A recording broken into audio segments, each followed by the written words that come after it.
GST வரி விதிப்பால் மதுரை மாவட்டத்தில் உணவுப் பொருட்களின் விலை உயர்ந்துள்ளதாக வாடிக்கையாளர்கள் தெரிவித்துள்ளனர். அது குறித்த தகவல்களை தருகிறார் நமது செய்தியாளர் ஹரிகிருஷ்ணன். மதுரை மாவட்டத்தில் ஜிஎஸ்டி வரி அமுல்படுத்தியதன் காரணமாக உணவகங்களில் விலைப்பட்டியல் மாற்றத்துக்கு கொண்டு வரப்பட்டிருக்கிறது. ஜிஎஸ்டி வரியின் காரணமாக, அதாவது சிறிய ரக உணவகங்களில் 5% வரி ஜிஎஸ்டி வரி விதிக்கப்படுகிறது. பெரிய உணவகங்களில் நான் ஏசி என்று சொல்லப்படுகிற குளிர்சாதன வசதி அல்லாத இடங்களில் 12%, குளிர்சாதன வசதி உள்ள உணவகங்களில் 18% ஜிஎஸ்டி வரி விதிக்கப்படுகிறது. சராசரியாக ஒரு 2 இட்லி 20 ரூபாய்க்கு விற்ற நிலையில் தற்போது நான் ஏசி என்று சொல்லப்பட்ட ஹோட்டல்களில் 2 ரூபாய் வரி சேர்த்து 22 ரூபாய் வாங்கப்படுகிறது.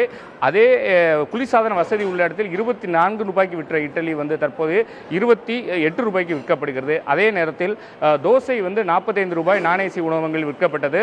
தற்போது 5 ரூபாய் சேர்த்து 50 ரூபாயும், குளிர்சாதன வசதி உள்ள ஹோட்டல்களில் அந்த தோசையின் அளவு 50 ரூபாயிலிருந்து 59 ரூபாய்க்கு மாற்றத்துக்கு கொண்டு வரப்பட்டிருக்கிறது.